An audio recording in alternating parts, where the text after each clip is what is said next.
anymore. I don't even know.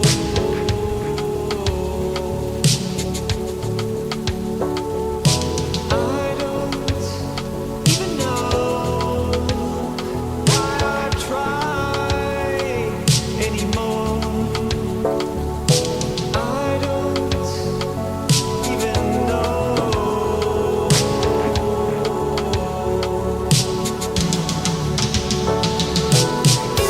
You can't replace me. I'm awake, it's time to break free. I'm levitating.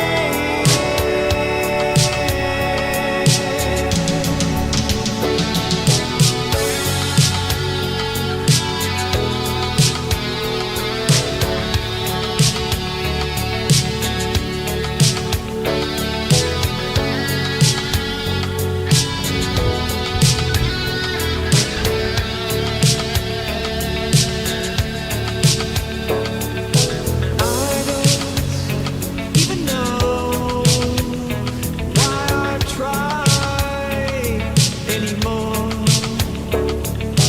I don't even know.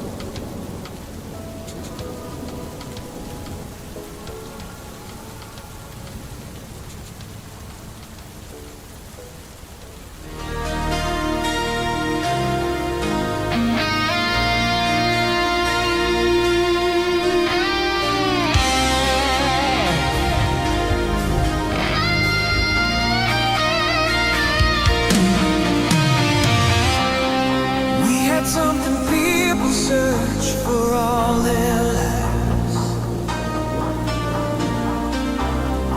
Something steady, something real.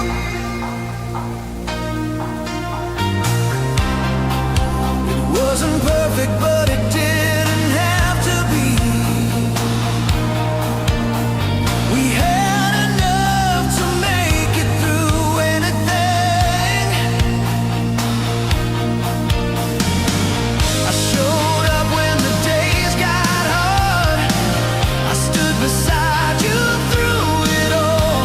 But somewhere along the way, you stopped meeting me halfway.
Boring!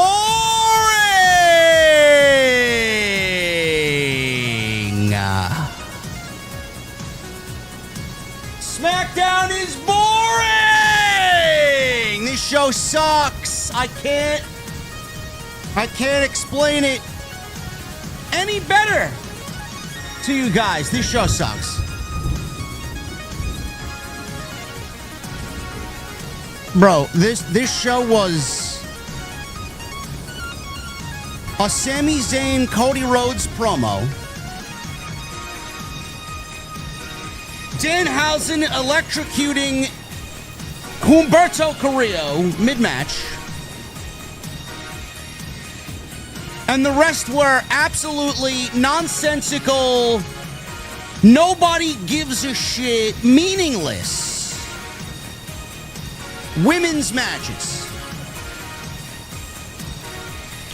You know, Triple H said that we take the show too seriously, we take the product too seriously, that we don't have enough fun. I don't know what his idea of fun is, but I certainly know what my idea of boring is. Night of Champions is tomorrow.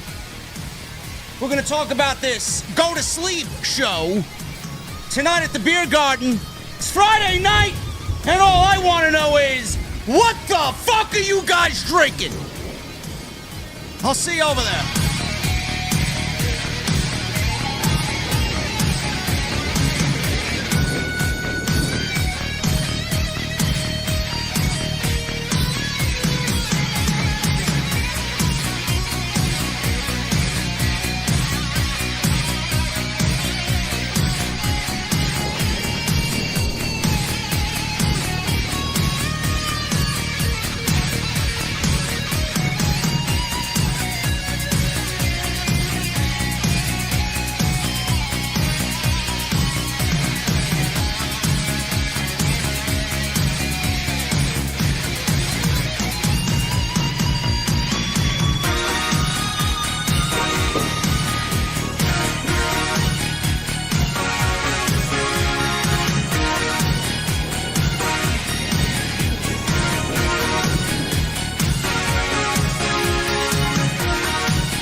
It also isn't about excuses.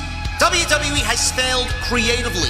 AEW has failed fundamentally. So why did Triple H lose the plot? Why did Tony Khan abandon everything that made AEW special? Because nobody is committed to the one thing that actually matters. Long-term booking.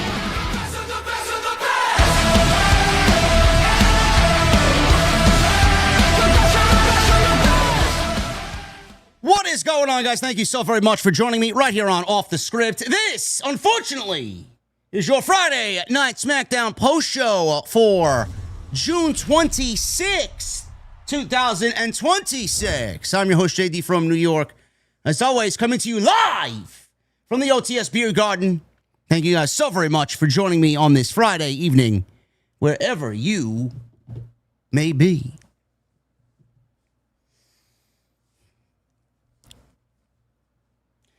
You know, I don't like the way this show ended, chat. I don't like the way this show ended. The show ended tonight with a nonsensical closing segment that saw everybody get a little piece of everybody else that was in the ring. And the last two men that were standing were Femi and Cody Rhodes.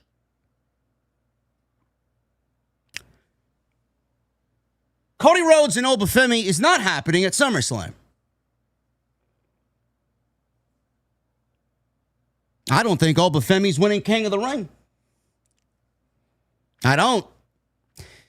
The report that my fine friends over at WrestleVotes put out today didn't really do anything to change my mind on that opinion either. Out of all of the matches, outside of the open of the show and the close of the show, which more than likely will be Cody, Sami, and Gunther main eventing, and the men opening the show with Jay and Femi for the King of the Ring. They said tonight, or earlier this afternoon rather, that the outcome, the result of this match between Femi and Jey Uso is being kept very quiet.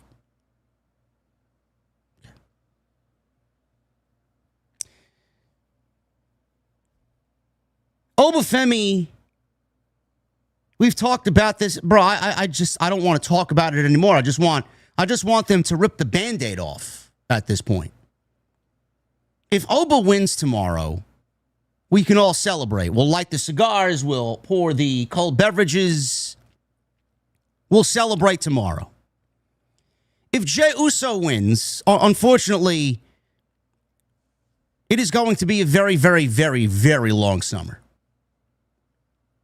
And with this company, no matter what decision they make, they cannot and should not be trusted.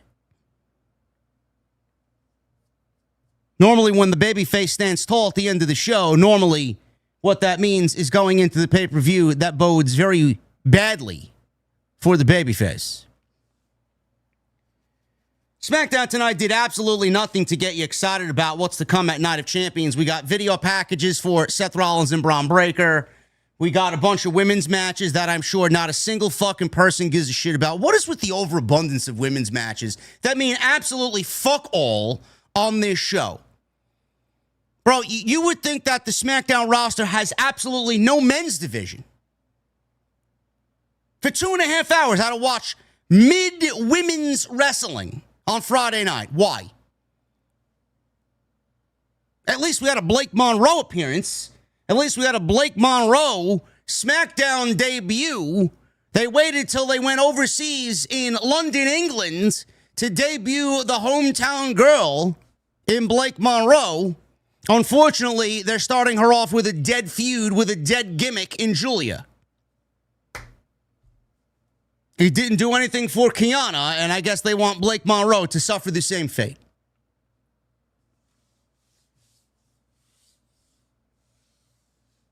Triple H says people take this show too seriously sometimes. Brother, if I'm not taking it serious, who the fuck is going to take it serious?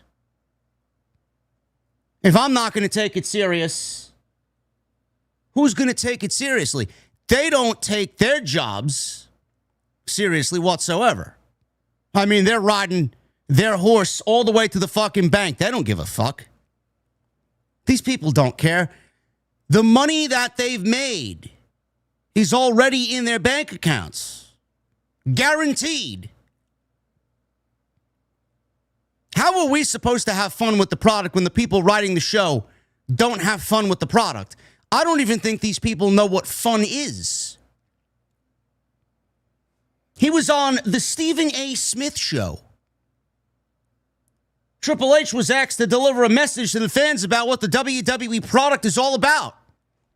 Why is it that every time there's a PLE cycle, that ESPN invites these fucking schmucks, these soulless suit and ties, onto their network to recycle the same motherfucking garbage and narrative that I could go to ChatGPT and it could spit out the same fucking garbage to me every single time?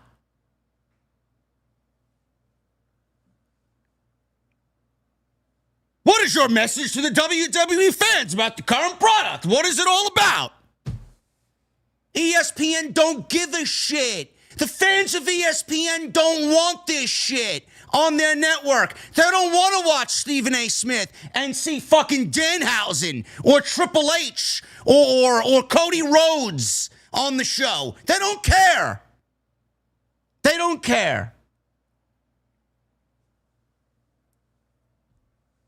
He used the moment to pitch the company's wide-ranging appeal and to invite lapsed viewers back into the fold.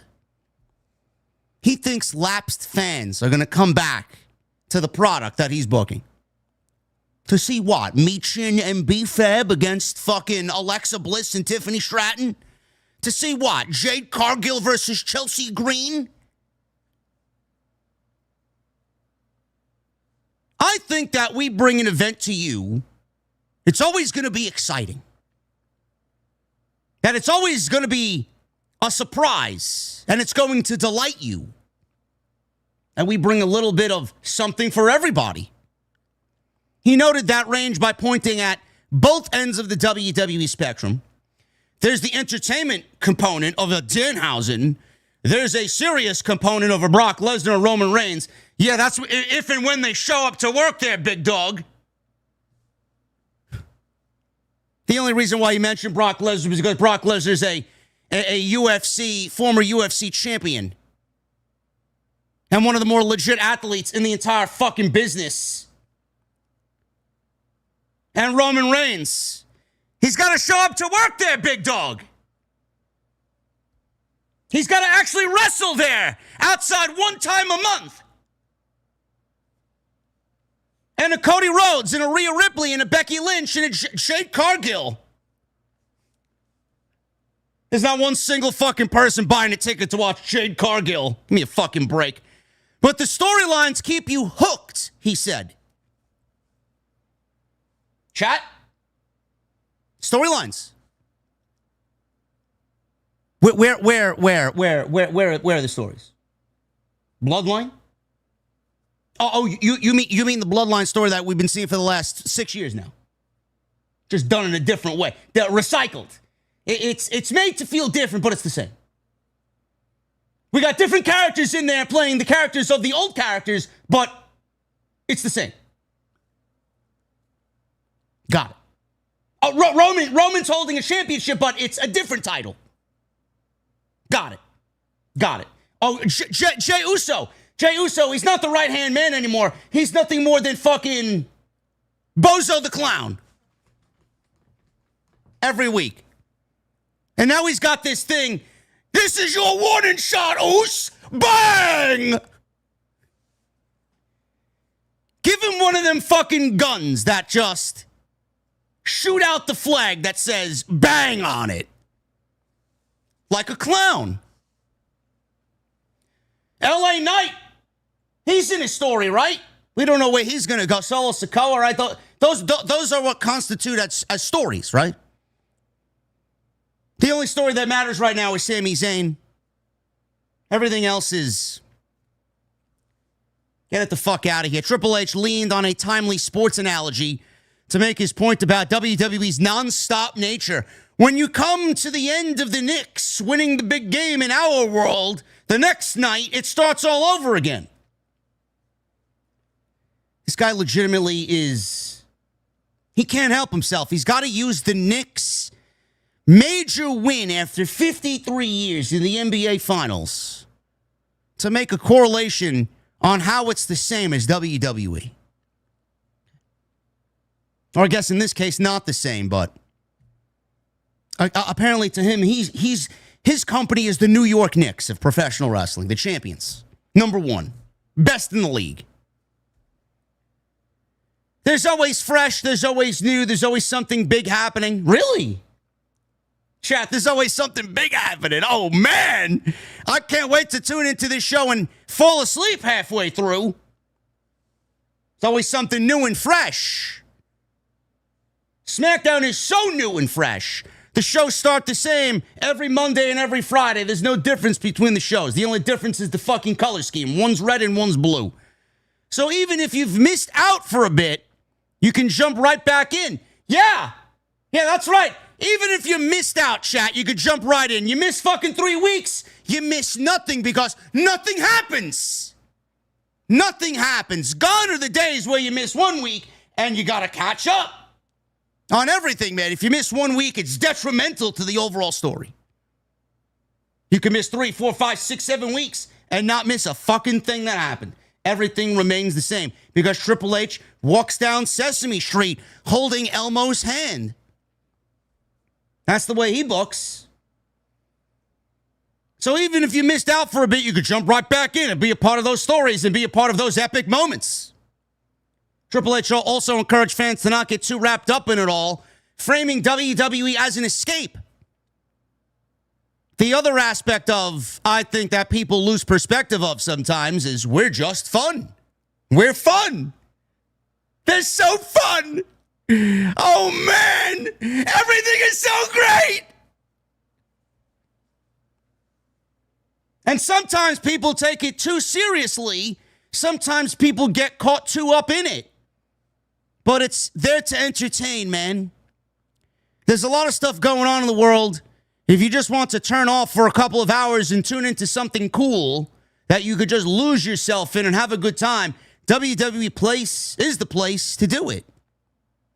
Above all, he then goes on to talk about the live experience, shilling it to the ESPN viewers. If you've never seen it live, I'm telling you, come to a live event, come to one of our PLEs, come to a TV. There's nothing like it in entertainment.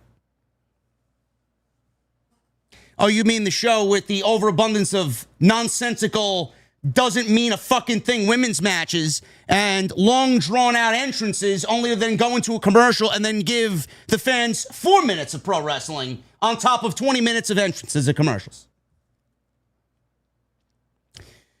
Bro, Triple H has lost every shred of credibility that he's ever had, and now he is in a position.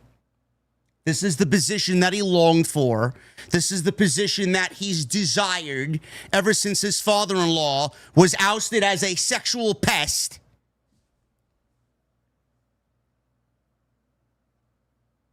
Triple H has lost all of his credibility. He is nothing more than a snake oil salesman.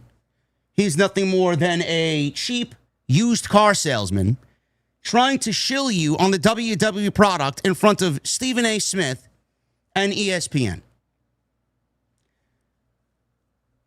I'm not doubting that fans are having a good time at the live shows.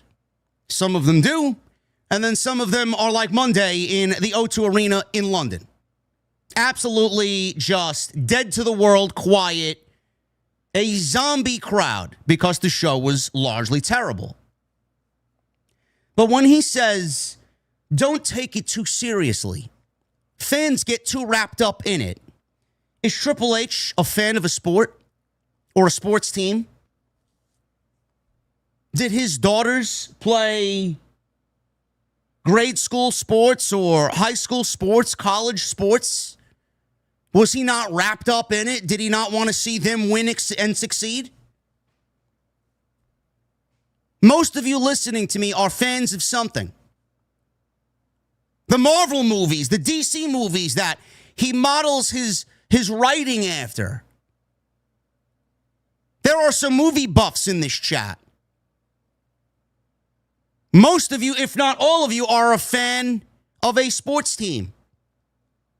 Bro, I'm an Atlanta Braves fan since 1991. They're playing like utter dog shit and about to lose the NL East.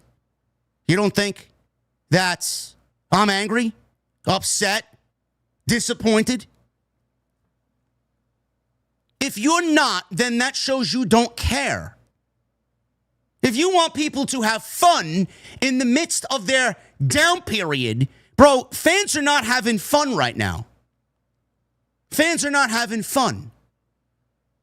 You know when we'll have fun? When the shows are actually good. You know when we'll have fun? When the shows are actually engaging and the narrative is on point and the stories are hitting. Everybody was having fun 2 years ago, 2.5 years ago, and then fans weren't having fun. We will have fun when the shows are booked the way that they are supposed to be booked. We will have fun when the shows are actually good. I am so fucking tired of this narrative that you can't criticize bad television. I am so fucking tired that I don't even engage with these fucking brain rot fucks on social media anymore. The one thing I always hear, I got it at least once tonight. I instantly blocked the motherfucker. Oh, but you still watch, Jade. Why don't you go do something else, Jade? Yes, let me go work a fucking sloppy 9-to-5 job like you making $7.50 an hour, you fucking half-witted idiot. When I can sit here in my fucking underwear, I'm not my underwear, I'm in my Dr. Disrespect shorts, and drink my coffee all day long. And make a video that I know will do easy 20 to 25,000 views within the first 12 hours.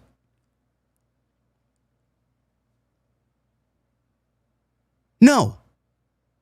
I will not stop watching. No, I will not stop criticizing. Criticism comes in all forms. If the show is good, we will criticize the show and gauge the show as largely good. If the show sucks, we will obviously say the show sucks and then harp on what needs to be done better.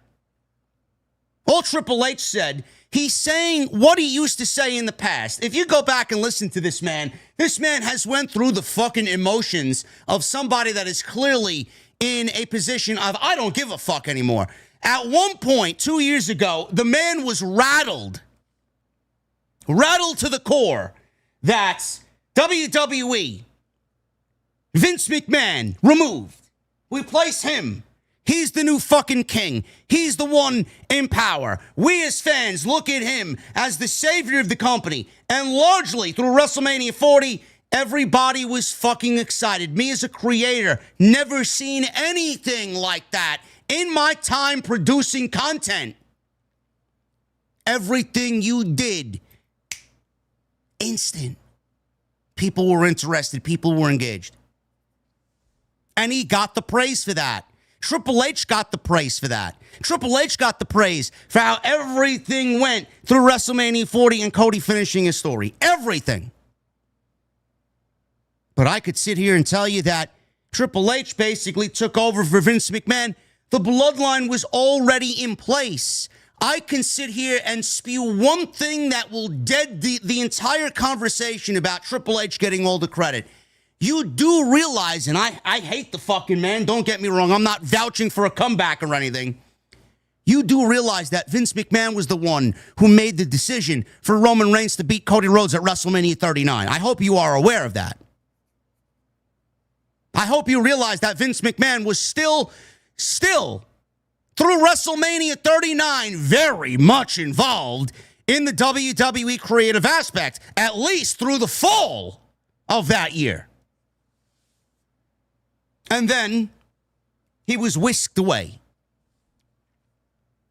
Triple H took over while everything was already in place. The bloodline, the majority of it was played out under Vince's administration. All Triple H needed to do was basically take he was the last person in an assembly line at the ice cream shop. All Triple H did was take the ice cream that was already scooped, pound it down into the cup, and he's the one that puts the cherry on top of the ice cream before you go to the cash register and pay for your ice cream. It's the simplest way to put it. He got all the credit for that. But when we want to criticize the product as being boring and slow and predicting or predictive, Sesame Street, we can't say that. It works one way, but not the other. They want it to work one way, but they don't want it to work in the opposite way. Who else are we going to blame? Ari Emanuel? Mark Shapiro? Bruce Pritchard, who I read today, hasn't even been there for 6 months. Where the fuck is he?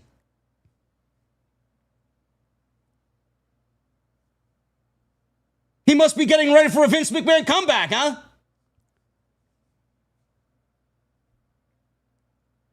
All Triple H is doing is telling you what he told you about a year and a half ago and rewording it to be Mr. Nice Guy now. He's trying to be a little bit more public relations forward.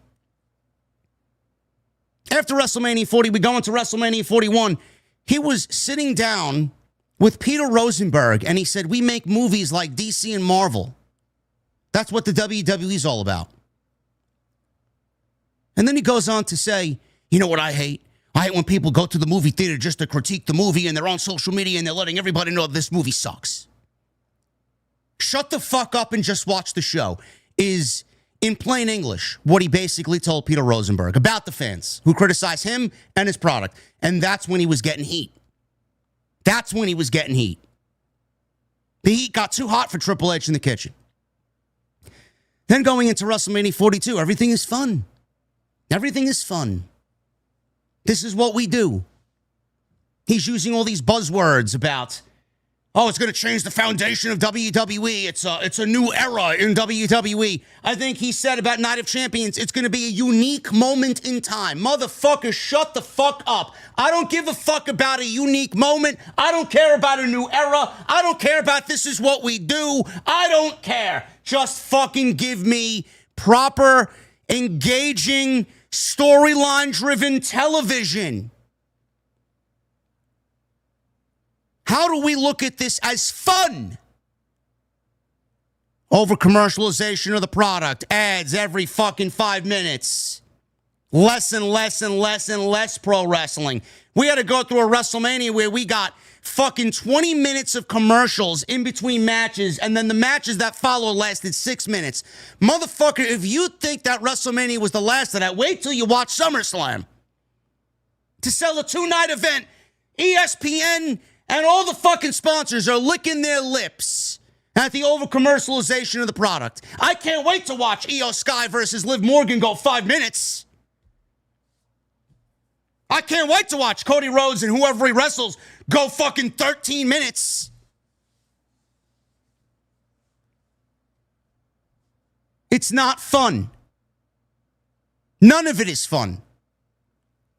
He's basically telling you without telling you, please stop criticizing our product. Don't take it too seriously. We're just trying to have a good time. If you book the show in a proper way, if you book the show the way that it's supposed to, people will have a good time. You're asking and forcing people to have a good time with obvious slop. None of it is engaging. None of it is interesting. None of it is unique, fresh, new, exciting. It all sucks. Every bit of it.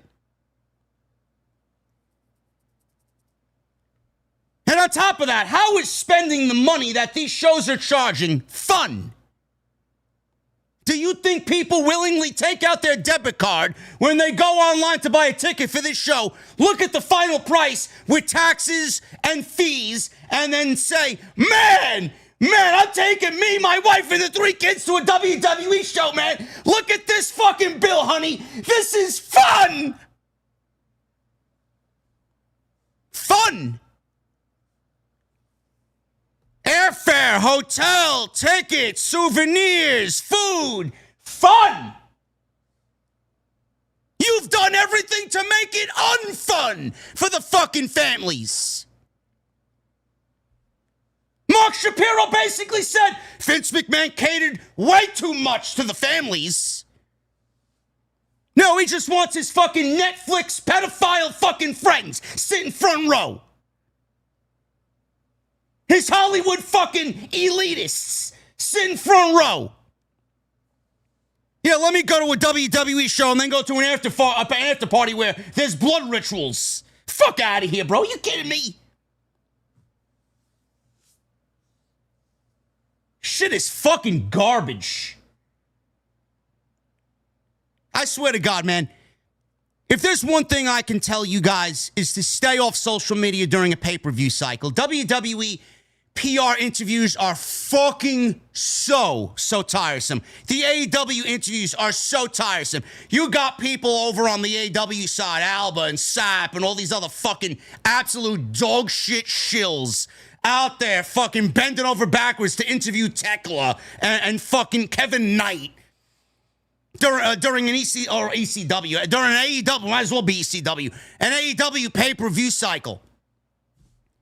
Oh, AEW's up in every metric. AEW's this. AEW's killing it in the ratings. AEW is putting on banger shows. Motherfucker, they are so bad as it is themselves that I don't know how anybody can go out there and say that they are good.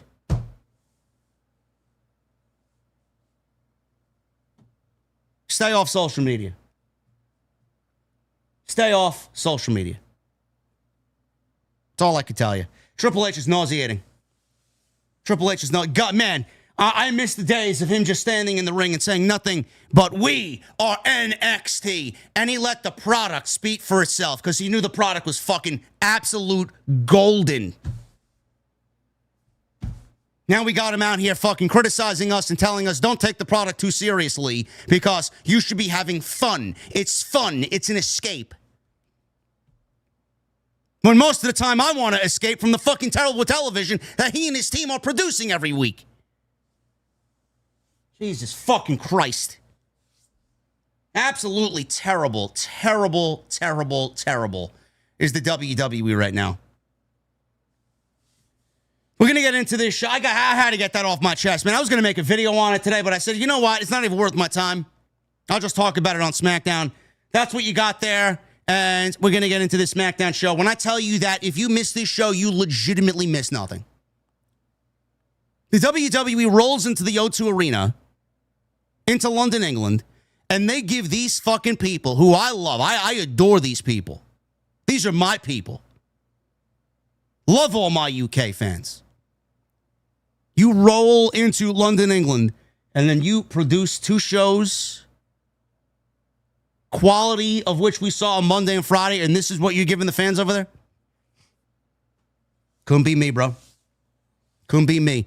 I guarantee you everybody, the majority, I don't want to say everybody, but the majority of the people that has attended WWE shows this week probably regret their decision. This show is going back to 2 hours next week. For the first time since January 6th, or when is it? January 9th. Was SmackDown, right? Or what? January 2nd. One of those days. I don't remember. First time since January. Show is going back to 2 hours. At least until January 2027, where they are going to do another 6 months of 3 hours. It's going to be half on, half off. Bro, this show, the length of the show, has nothing to do with the overall quality of the show. No. You could book a 3-hour show and have it be fucking fantastic. It's been done before. With this roster, with this writing team, with this leadership, none of that would ever happen on this 3-hour show.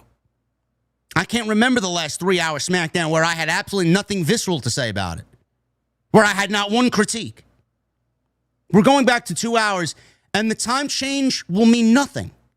The only difference is this show will be 1 hour less terrible. The time change means nothing. This show needs to be completely fucking gutted. Like I Know What You Did Last Summer. Gutted. It needs to be the fisherman with the hook. Gutting everything about this show from inside out. I don't think they're capable of that. I don't think they even give a shit. But we're supposed to have fun when the people running this show clearly don't know the first thing about having fun. We're going to talk about this show. We're going to wrap it up, get into Night of Champions, and then we will be on our way for yet another Friday night. This is your Friday Night SmackDown post show right here on Off the Script. It is your Friday, June 27th. Now, early Saturday morning, June 27th. 2026. I want to thank you guys for joining me here on this Friday night.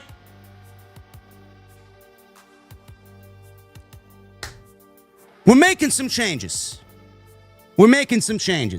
I woke up motivated today. I've had my Patreon page since the very early stages of me being a creator. It was simply there to support. I ran with it in the early stages and then kind of let the page go inactive for quite a while. barely was on there.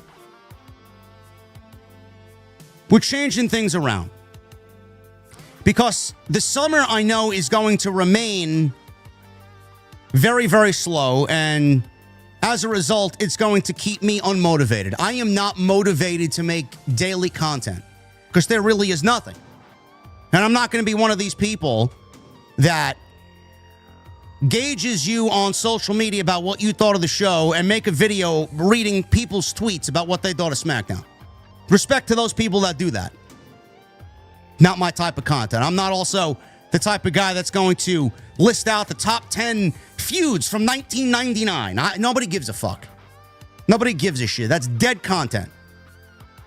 Nobody wants to fucking hear about something that happened in 1999. Or maybe you do, because 2026 is just utter shit. But what I'm trying to say is the Patreon page is now rebranded. It's reopened. I left you guys a link in the live stream chat. We're talking whole new concepts, whole new exclusivity for channel members and patrons. It's called the Off the Script Tap Room. Keeping in line with our love of fine beverages and keeping up with the vibe. There's 3 different tiers.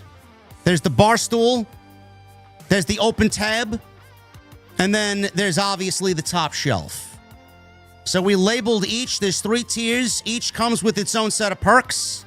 Obviously, more perks will be added. This is a very soft rollout.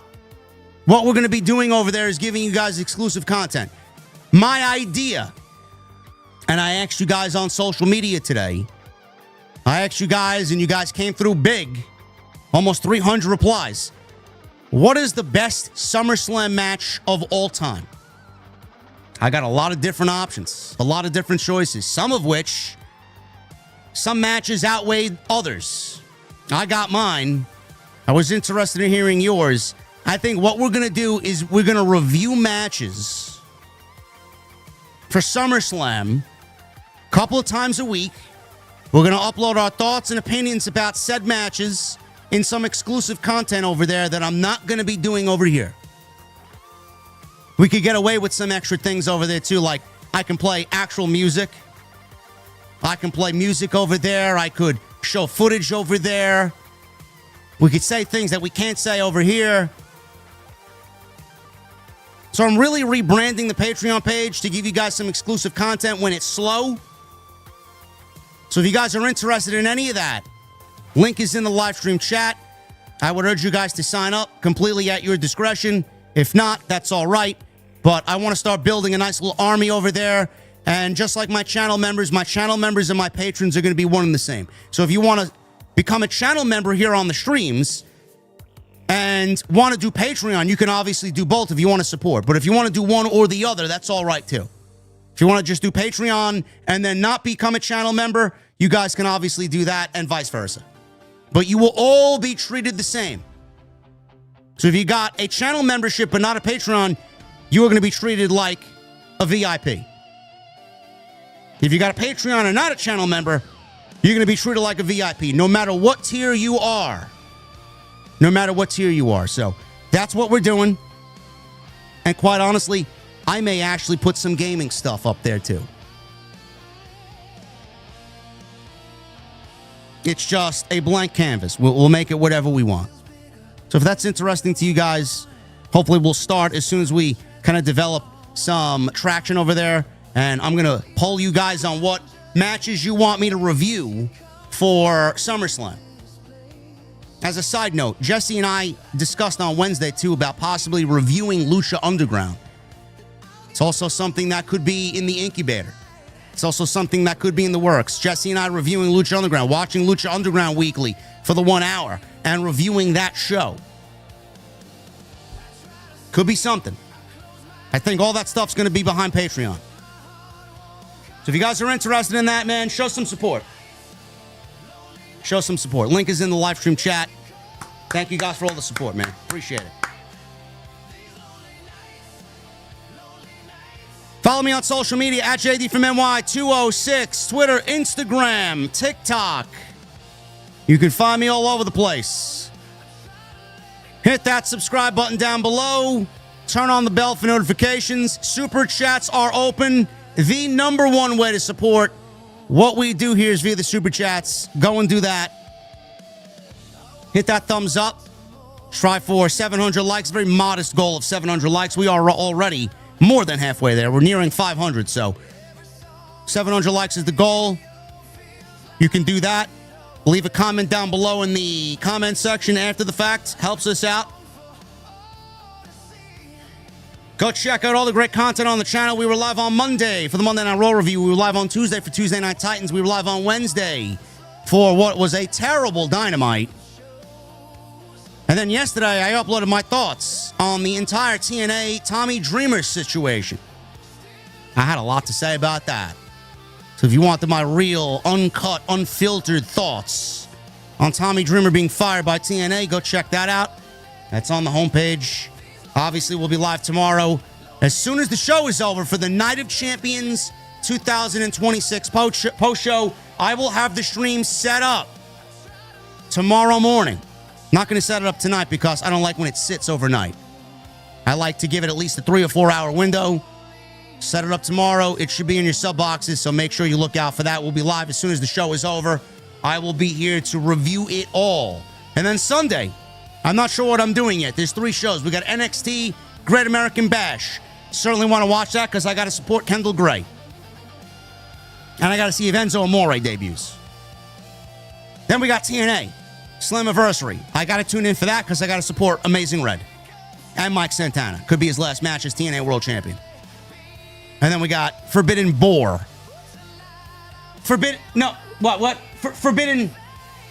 Snore? Sure. Oh, door. Oh, I'm sorry. I can't hear you, bro. I can't. You got to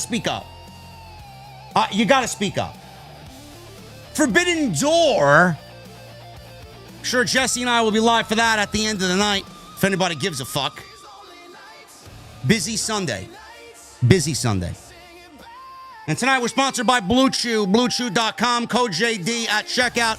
Buy 2 months of Blue Chew Gold and get the 3rd month for free. Also, 10% off and free shipping on your first order. BlueChew.com, code JD at checkout. We want to thank Blue Chew for sponsoring the show tonight. On off the script.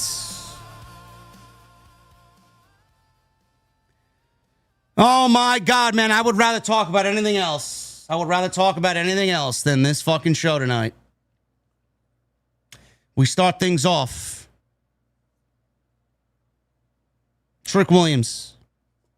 Trick Williams is in the ring, and we get Trick Williams out there talking about what happened to him last weekend. They said he went to Jamaica. Lil Yachty was there.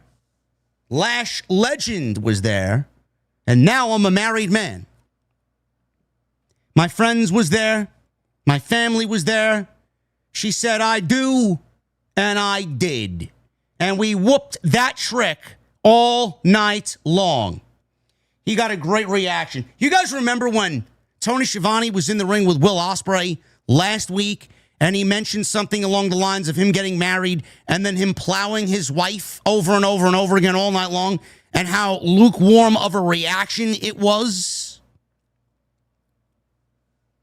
Wasn't lukewarm for Trick Williams, who literally did and said the same thing, but he said it in a very Trick Williams-like way. And I know that the legend is not here tonight, so let me send a message to you. I'm thinking about you. Back to business, though, because Yachty told me last week while we were jigging and jiving around the party and everything. I'm certainly sure some things were jiggling on his wedding weekend. Ricky Saints. He is who I will compete against at Night of Champions. Well, I want to say congratulations, Ricky Saints, because I'm going to absolutely whoop your ass. I'm going to beat you down at Night of Champions, and then I'm going to high step into SummerSlam rocking my lemon pepper steppers. A ring around my finger and this United States Championship around my waist. You must be insane interrupting Trick Williams, knowing that my patience is short and my backhand is strong. I already smacked you once. If you keep popping off, I'm going to smack you off the London Bridge. Let's talk about it. So Ricky Saints is already out there. We hear his cringy theme music. Welcome to the revolution. God, his theme music sucks. You seem to be talking about SummerSlam, Lemon Pepper Steppers. You want to talk about London Bridge, a little cheap pop. Let me tell you something. You shouldn't be overlooking me. Reality stands right in front of you. The man is me. I am who I am standing in front of you. Tomorrow night on Night of Champions, you're looking at the new United States Champion, baby. Every single person out here agrees just now. But I know old Trick Williams, this hype train, it's going to end tomorrow night. We got shut the fuck up chants in London. I don't know at this point if that's go away heat or legit people enjoying Ricky Saints enough to chant shut the fuck up. London, I love your energy right now, but let me talk to you. Pretty Ricky Suave. You're over here popping off like you're the one, right? Telling me what I need to focus on. Well, I know what you need to focus on.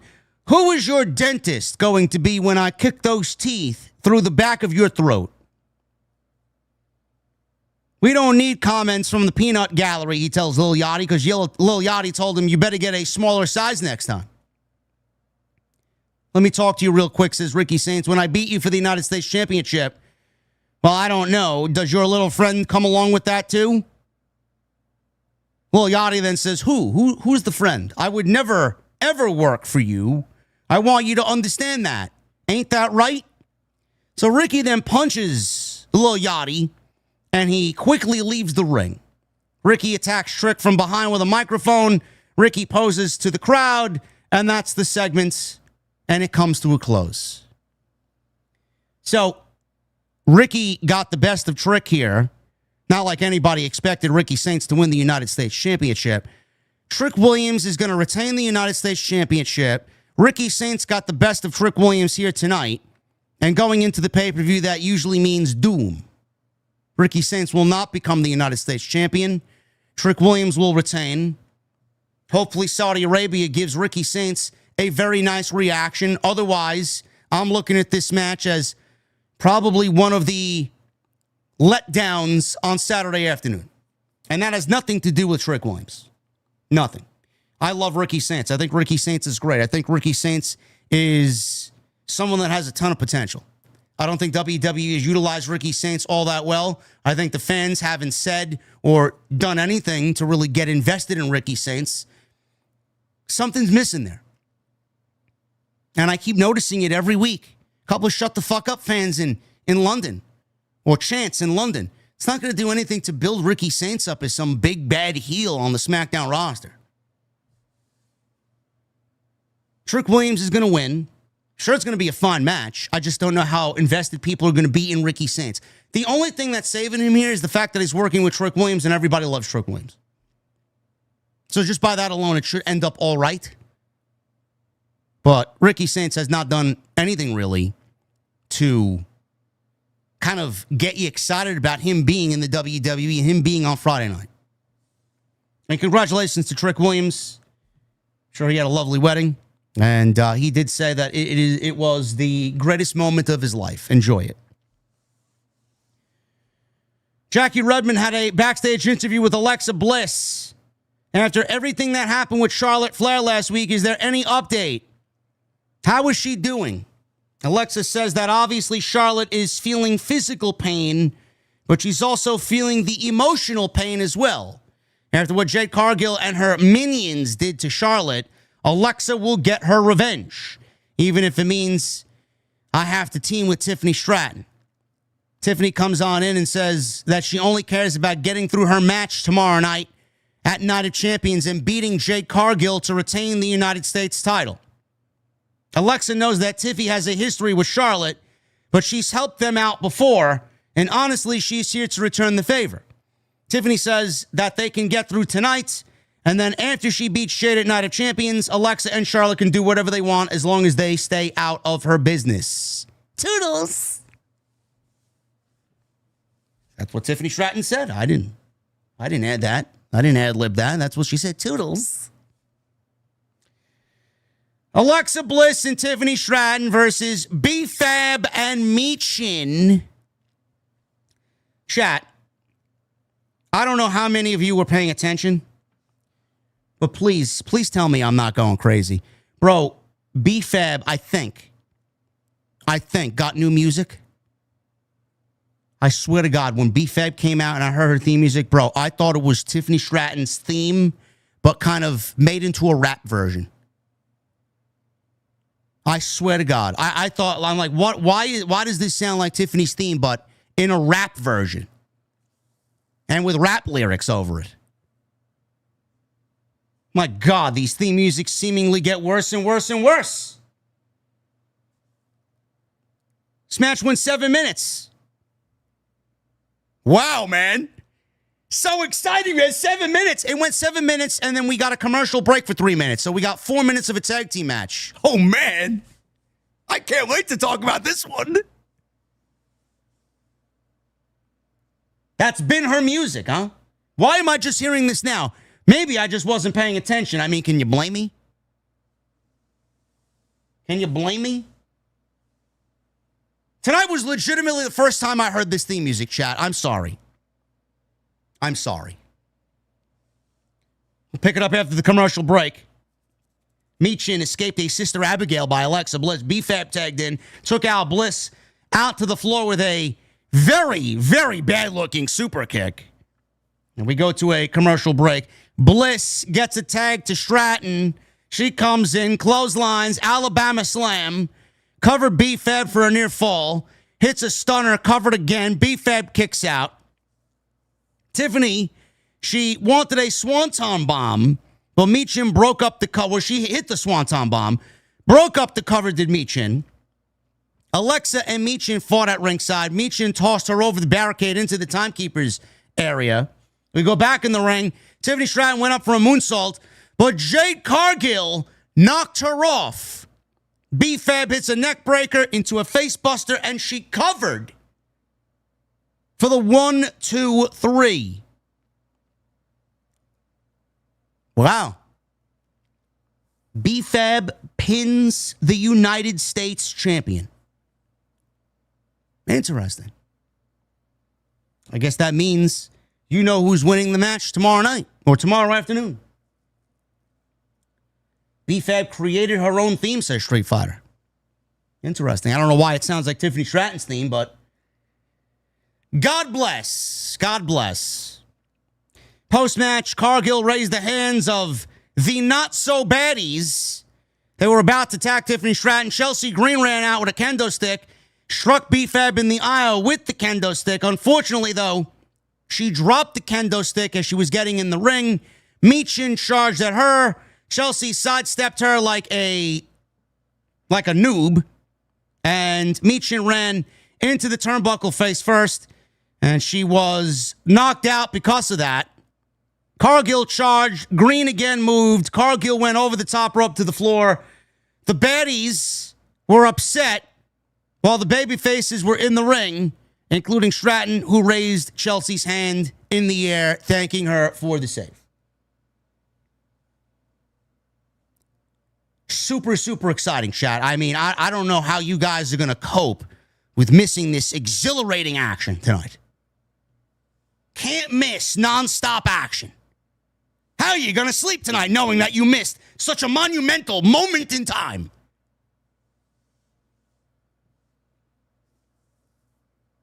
Solo Sikoa. He's in the back. He's talking to the MFTs, Talatonga and Tamatonga. Solo asked the boys there if they saw what happened on Raw.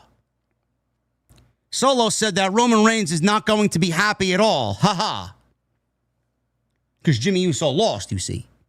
He cost Jimmy Uso the match with LA Knight.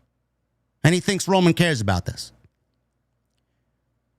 Tamatonga saw what happened. And he says, that's the problem, Solo. They're getting tired of being dragged into Solo's wars. Tama Tonga says that Solo's obsession with Roman is tearing the group apart. So Solo's obsession is tearing the group apart. I guess we are not to remember that the group basically, half the group was fucking fired in the WrestleMania, post-WrestleMania budget cuts. We had Tonga Loa, the great Tonga Loa, and Jacy Mateo removed from the MFTs. No, but Solo Sikoa and his obsession with Roman is tearing the family apart. The fact that there's no tag teams in the tag team division for them to wrestle for the tag team titles. But Solo is tearing the MFTs apart. Solo says, you don't know what you're talking about. They told Solo to stay in the back last week. He didn't listen, and now they're standing there with no tag team titles around their waists, and now you're helping LA Knight? Solo says that they got words from the elders. They're out. Solo then starts yelling, you can't leave me. Tama Tonga says, we just did, and walked away. Solo starts yelling, saying that he brought the MFTs into WWE. You can't leave me. Sure.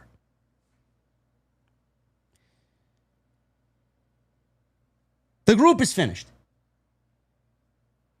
I don't think that this is going to remain this way for long. I still think that we're headed towards a Samoan War Games match. And WWE's already let you know that. I think everybody kind of felt that way. I mean, I called it out weeks ago when we saw Solo trying to man the army. He said, Solo's getting ready to go to, or Roman rather, is getting ready to go to war. I'm like, you got to be fucking kidding me. Are they already planting seeds for a War Games match already in May? Now we're hearing the rumor. I don't know if you guys read this rumor.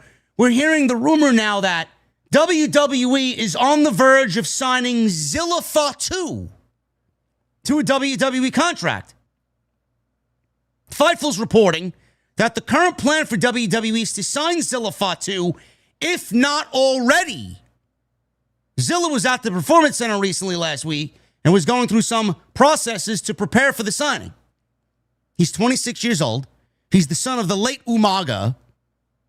There's been long speculation regarding WWE interest in Fatu, but Fightful's told that it came about fairly recently. Fatu has been a regular at House of Glory. He is the House of Glory Crown Jewel champion, and he works for Reality of Wrestling as well. And I do believe he's also the 4th rope World Heavyweight Champion. This would be the latest member of the Bloodline family tree to join the WWE. The company right now has Roman Reigns, Jacob Fatu, Jimmy Uso, Jey Uso, Solo Sikoa, obviously under contract. And then you got the biggest name in the family, Dwayne Johnson, The Rock, who sits on the TKO board of directors. All I will say about Zilla Fatu is, and I mean this, he worked his ass off for 3 years. Is he where he needs to be? Mentally, physically, fundamentally in the ring? Hopefully WWE could get him there quicker than he would do it himself on the indies. He's got all the tools of the trade. He's got a great look. He's got great charisma. He's got great energy. He's going to be a powerhouse for years to come. It's been a great ride to see him mature, grow, put his mind to what he loves, get where he needs to be, and then do the thing in WWE. That's what's most fun for me, watching guys like that come on up through the business, and you see them mature and grow. Him going to WWE should be no secret. I mean, I think everybody kind of assumed he was going to go there anyway because his family is there. I don't know what they're going to be paying him or where they're going to start him out. Clearly, if there's a bloodline civil war of sorts, I'm assuming he's going to fit right in with what's going on the main roster and someone that could bring instant interest into what's going on here because he's new, he's young, he's vibrant, he's going to be something different that we currently don't have right now with this entire story. And Jacob Fatu is great, but we've been there, done that. He's playing a role that previously Jimmy and Sami Zayn have played. And Solo himself has played. I'm fortunate enough to see him from where he was to where he is now. And I'm very lucky and very fortunate to be part of his journey for as the 3 years that went on, a small piece of his career. Adding the soundtrack with the Solid Monster, adding that soundtrack to what he's done on the indies. Means a lot to me. I'm a big fan of his. He's got my 100% support, utmost respect. And obviously, we're going to be following him no matter what he does. Because that's the type of guy you want to get behind. That's the type of guy that I physically see do the work every single month. And those are the types of guys that you got to really rally behind and support. We'll see. We'll see. If this is it, this has been at least a year in the making here. We've been hearing these rumors. If this is it, he's going to kill it. So good luck to Zilla Fatu if that is legitimately the case here.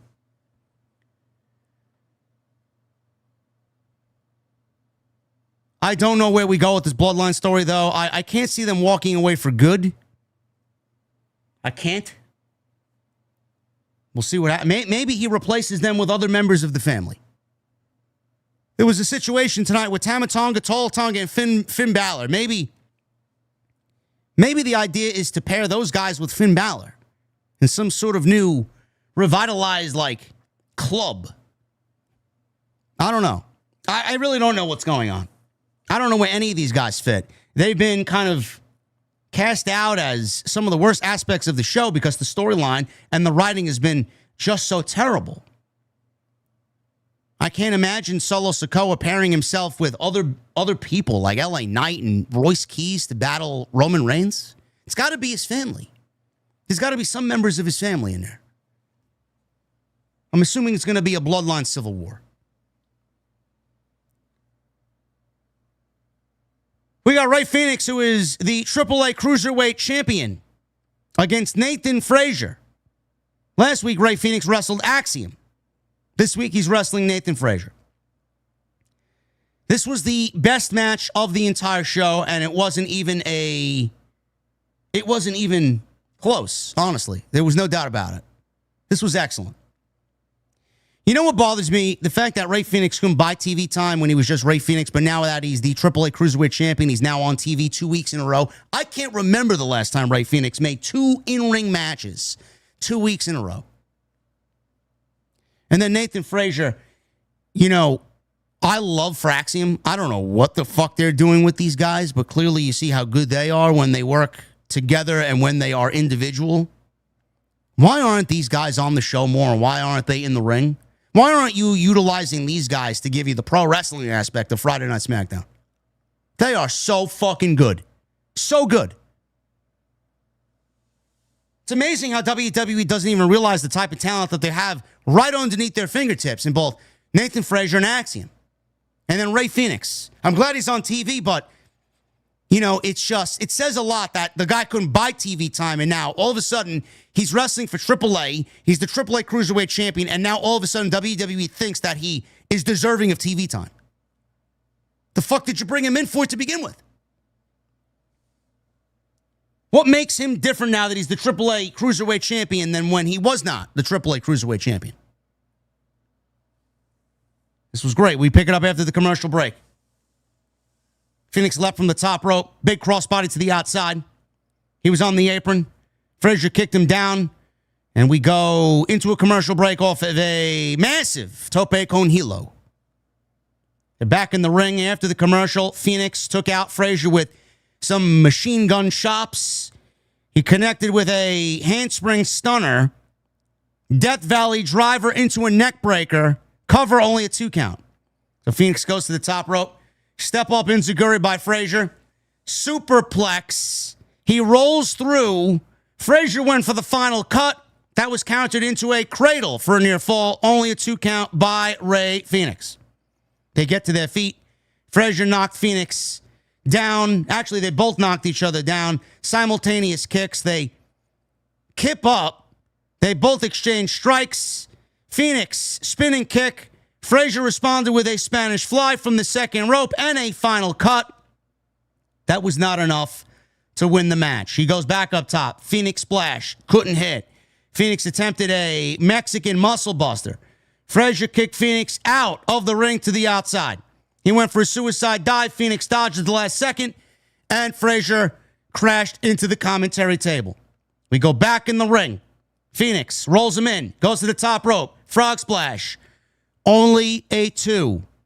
Frazier tried to get himself to the top rope. Fenix caught him in position, knocked him right into position for a Mexican muscle buster, spins him around, slams him down. 1, 2, 3.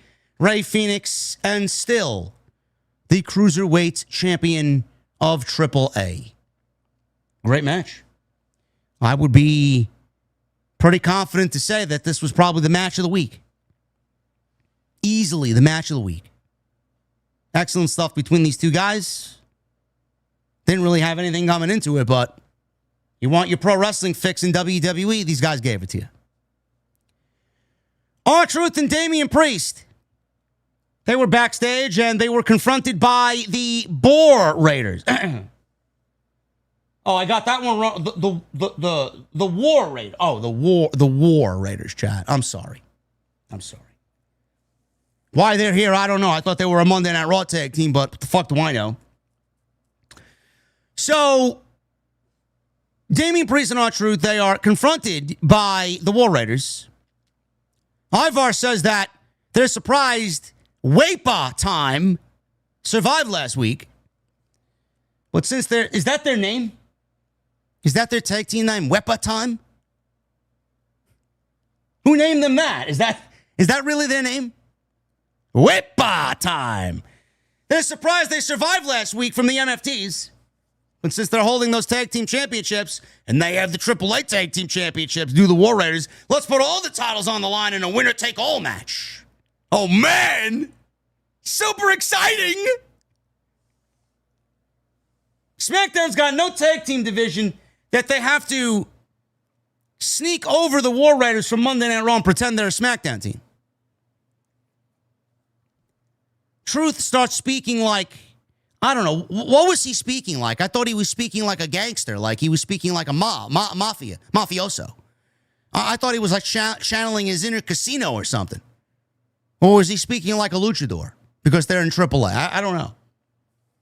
Then he references little Jimmy and says that all of Judgment Day can have a title, including Finn Balor. Eric of the War Raiders reminds him that he's not in the Judgment Day anymore. Truth gets upset by this. Truth tells Ivar to shut up. Priest wants to know why Truth keeps talking like a fake tough guy luchador. Priest accepts the War Raiders challenge, and he's going to let them know when the match does indeed take place. Yeah, yes, he sounded suplexes. Yes, he sounded like Reza Ramon. That's what I thought he sounded like. Honestly. LA Knight. He's interviewed by Jackie Rudmond. He arrives to the building. She immediately rushes up to him. She says there were rumors going around that LA Knight was going to show up. But since this is SmackDown, why is he here? Because he's a Raw superstar. Knight says he should ask Jackie the same question since she's on Raw too. Are you stalking me? Not a good look for you, but how did you know I was pulling up to the O2 Arena? Whatever. LA Knight has questions just like Jackie does. The difference between him and her, he's going out to the ring to get some answers right now. Yeah.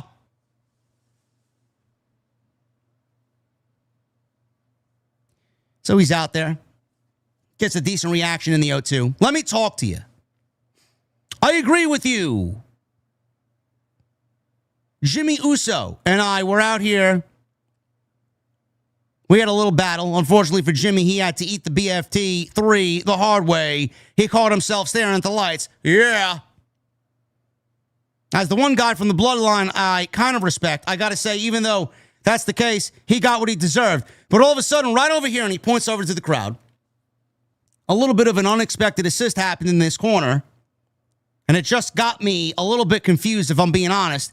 So with that being the case, Solo Sikoa, I want you to walk your keister down here right about now. Yeah. Don't be scared. I got to be honest. First of all, that's a little catchy. They were chanting Solo Sikoa's name in a very soccer-style chant. So he comes on out. He tells the fans that their chant is a little catchy, but 10 times out of 10, every time you come down to the ring, it's been to attack. It's been to distract me. It's been me and you fighting right here in the center of the ring. So now I'm going to try and wrap my head around Monday, but at the same time, your song goes, I'm taking it all. So I don't know if you're talking about Jimmy or you're coming to take me. All right, okay, we get it. Listen, I'm not here to fight you. I'm not looking for a fight. You're wasting your time. I'm not here for that. I don't know if you watched earlier, but everyone in my family has left me.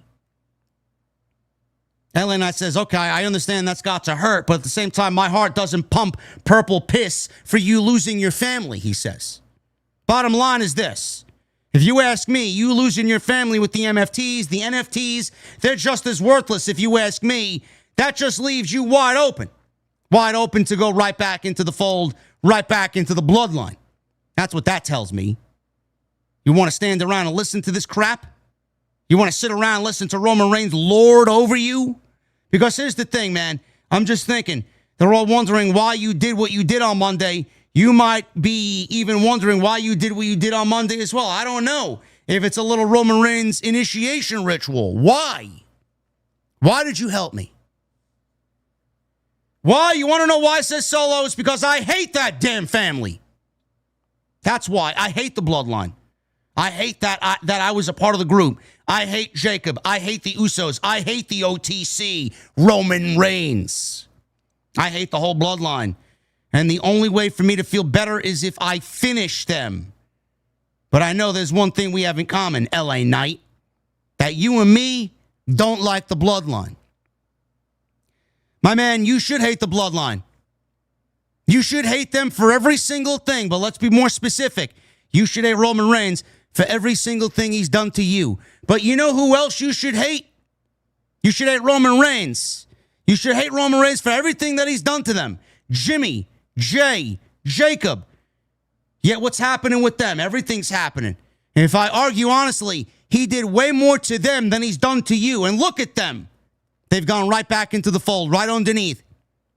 You had the artist formerly known as Main Event Jey Uso, now known as Baggage Handler Jey Uso. You got me thinking that if I trust you, you're just not going to go back and join them again. I've seen this movie. I know how it ends. Why is this different? It's different, says Solo, because I have nothing to lose. It's different because I have no family. It's different because it's just me now. And the enemy of my enemy can be friends. We can work together. We can be partners and take out the bloodline. We can watch each other's back. LA Knight says, we? Friends? What's this we? Just you. I've heard that before too. It's just me. Oos, day one. All that. I've heard that before from other people, so I got a little bit of skepticism. But let me think about it for a second. Let me digest all this, and I'll tell you why. Because I do hate the bloodline. Yeah. Am I outnumbered? Yeah. Have those numbers always worked against me? Yeah. Do I probably need help? Yeah. Do I need Solo Sikoa standing next to me watching my back? Solo says, yeah. Nah. I live and I die doing things my way because it's the only way I've ever known. And I will live and die the same way, being me the only way I know I can, with everybody saying, L.A. Knight, yeah. Thanks, but no thanks. This was a good segment. Again, I sound like a broken record. I don't know where it goes. That's a good thing. They at least got my interest. The most interesting thing about the Bloodline is not the Bloodline. Let's be real.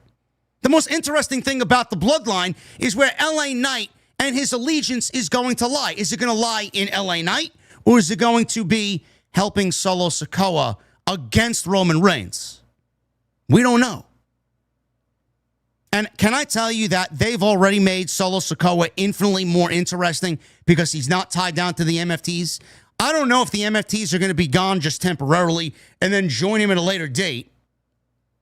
They say that they spoke to the elders. Who the fuck is the elders?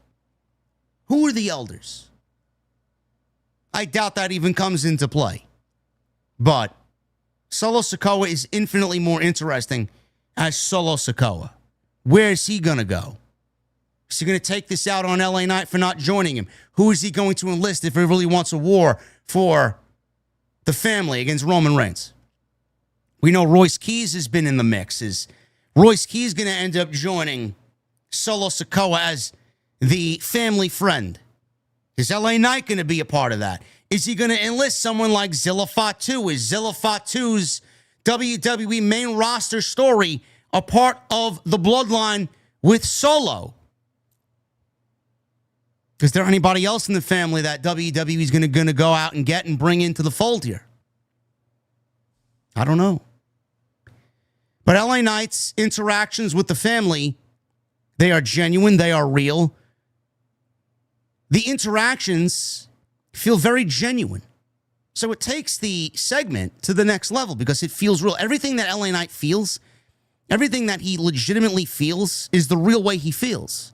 He hates that he has to be pushed aside for the Anoa'i family. You know, we joke about it online. If LA Knight changed his name to Anoa'i, he would be pushed. He sees that. You don't think he sees that? He understands that. And it bothers him. And he takes that energy and he applies it to be the very best he could be and make this storyline somewhat fucking interesting. LA Knight's great. You may not like him. You might not think he's the best in-ring performer. I don't really give a shit. He's more than adequate. It's not really what it's about. When he's in the ring, you get genuine, real emotion. That's who he is. That's how he feels. And his interactions with the family are fucking great. I don't know where his allegiance lies. If he's got no backup, he's doomed to fail. This is not going to end well for him.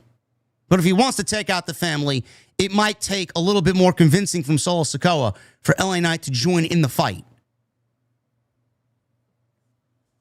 I enjoyed this.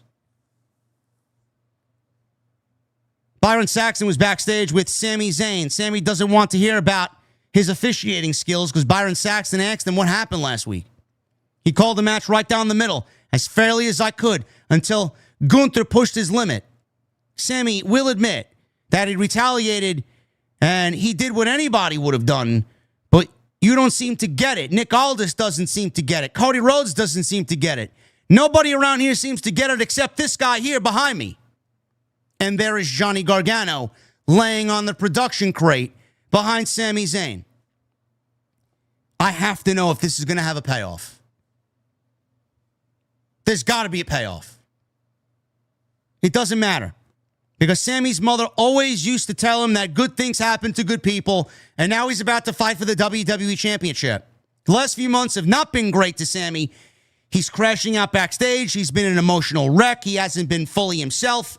And it all started when he had the chance to win the World Championship in Saudi Arabia at the Royal Rumble. That was against Drew McIntyre.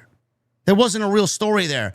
They put Sami in that moment simply because it was Saudi Arabia and they needed a match for Drew so that he can get a win.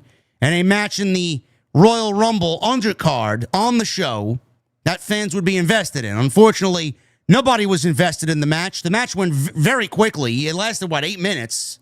If I remember. It went very quick. And the fans there kind of sat on their hands because they knew Sami wasn't going to win the championship, so they reacted accordingly. No emotion for Sami Zayn in Saudi Arabia, who's the most over talent in the company in Saudi Arabia. I think tomorrow afternoon is going to be a big, big, big difference between the crowd and how they react to Sami Zayn. Because tomorrow he genuinely has a true opportunity, a true shot to win the WWE title. With CM Punk reportedly coming back on the July 6th episode of Monday Night Raw in Chicago, that Monday Night Raw will then set up his move to Friday Night SmackDown. With CM Punk coming back to Friday Night SmackDown, and we are going to be about a month, less than a month at that point, away from SummerSlam, I don't think Cody Rhodes loses the WWE Championship. I don't. The idea you would think is to build CM Punk versus Cody Rhodes for SummerSlam. I don't think that's the right way to go about it. I would absolutely wait on that if you're going to give me 3.5 weeks of build for a Cody CM Punk match. Maybe we go and do something different and Punk wrestles somebody else and then we pick up Cody and Punk. But you would think the first order of business is if Punk is going to be back on television on July 6th in Chicago on Monday night, that's going to set up his move to SmackDown. If he's moving Friday Night SmackDown, there really is nobody for him to feud with outside of CM Punk and Cody Rhodes. We'll see. He said the universe, Sami Zayn, the universe gave him the opportunity. The universe gave Sami Zayn an opportunity to redeem himself. Sami looks at Gargano and says that he's going to become the WWE Champion.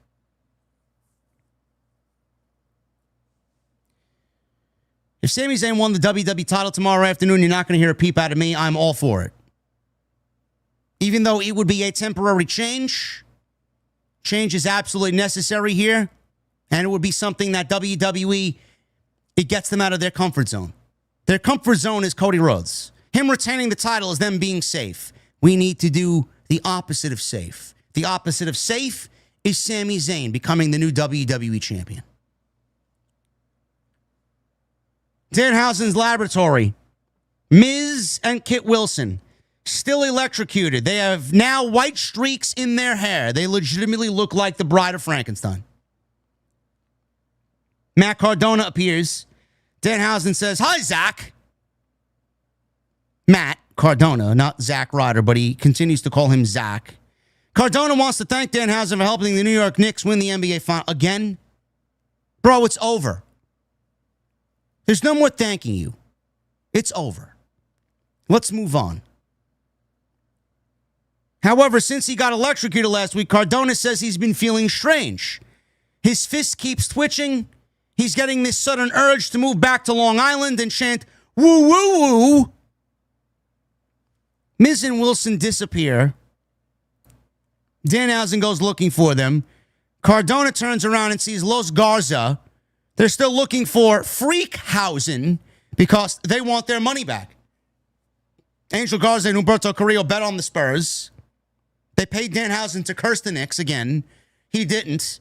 The Knicks won. They lost their money. Cardona tells Los Garza to go find Danhausen themselves. I haven't seen him.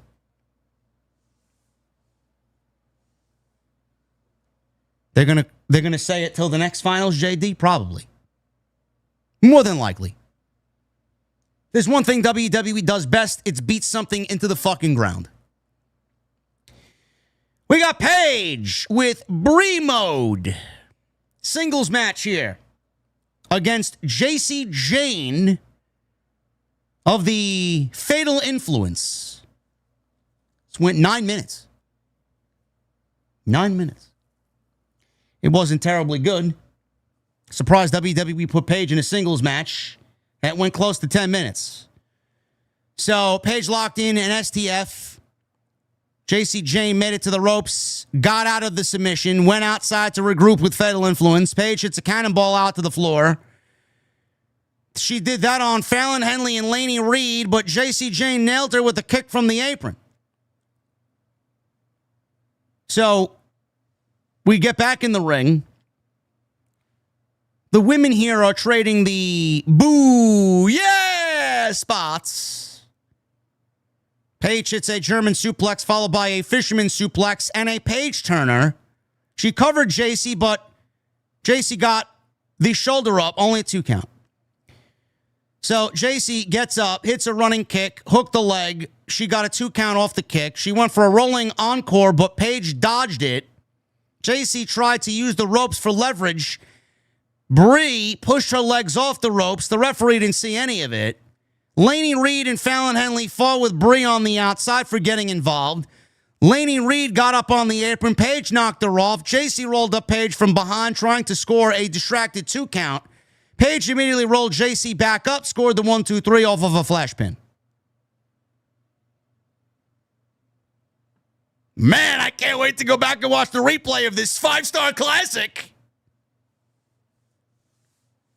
You know, there were once upon a time rumors that Jacy Jayne may be Rhea Ripley's opponent going into SummerSlam. I just don't see how that's even possible right now. Man, Jacy Jayne and Fatal Influence came onto SmackDown with a chorus of hatred. Whether it was piped in or not, it sounded good.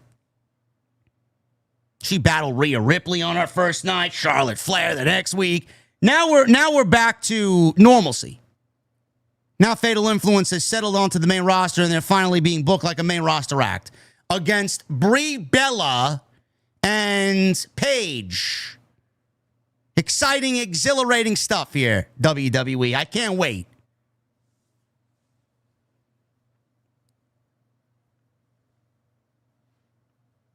Finn Balor. He's backstage with Tama Tonga. They are leaving the building. Smart. They're getting out of there. Nobody wants to be there to begin with. He's happy to see them, especially Tama Tonga finally making his own decisions. It reminds him of the Tama Tonga he used to run with in Japan. Tama used to run with Finn, yes, but that was a long time ago. Tama says that Shinsuke Nakamura was from his past too, and we all saw how that went. I don't think the interactions between Finn Balor and Tama Tonga are for nothing. I think Finn's going to be looking for some friends. His new friends may be in the form of his old running buddies in Japan. Danhausen. We get Danhausen TV. Special guests are The Miz, Kit Wilson, Matt Cardona, and Los Garza. Yet you want me to find fun with this show, right? Danhausen says, Londonhausen, it is I, Danhausen. Very nice, very evil. And I'm here to welcome you to the most must-see WWE television show of all time. Welcome to Danhausen TV. And my guests, the Legion of Danhausen. Hello, The Miz. How do you feel about Danhausen replacing you on your own TV show? And then The Miz like a robot. By the way, chat, he was walking like Frankenstein down the aisleway.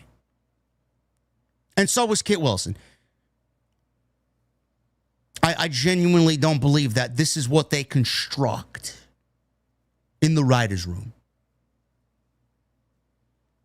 The Miz, on command, says, awesome! And he puts his hand in the air. And let's give it up for the hometown boy, says Danhausen, Kit Wilson. And my friend, how do you feel about Los Garza destroying Danhausen's experiments? Toxic, toxic, toxic, toxic, he yells. Danhausen says, yes, I absolutely agree. Los Garza comes down to the ring and beats down The Miz and Kit Wilson. Danhausen tries to plead with Los Garza. Matt Cardona runs into the ring to make the save. I'm so glad Matt Cardona gave up his great indie run to come out here and get electrocuted by Danhausen and team with Danhausen against Los Garza. He makes the save. Nick Aldis comes on out. He's like, all right, gentlemen, that's quite enough. Now, I don't know exactly what this is. I don't know either. But what I do know is that it needs to end sooner rather than later. And seeing how at least 4 of you are in some sort of condition to compete, I'm booking a tag team match. It's going to be Danhausen and Matt Cardona versus Los Garza. And it starts right now.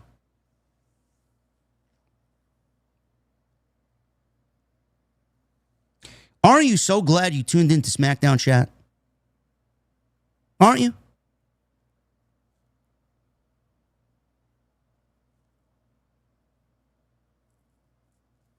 The ending saw Angel grab a steel chair from the ring. Miz and Kit Wilson stopped him from doing anything with the chair.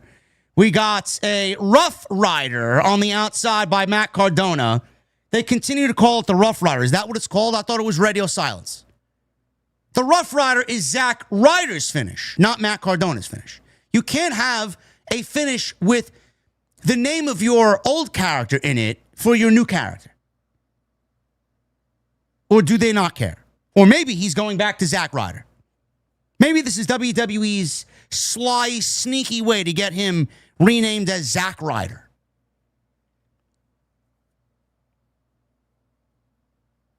So we got radio silence on the outside by Matt Cardona. Back in the ring, Humberto was cursed by Danhausen when he went up to the top rope and the turnbuckle exploded. By exploded, I mean the poof of fireworks that Danhausen usually has during his entrance came up from the turnbuckle, knocked him off the turnbuckle, DDT by Danhausen, and that was it.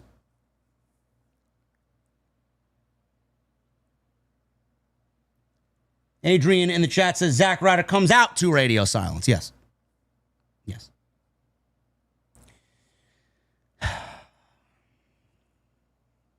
We go from that to Chelsea Green and Jade Cargill.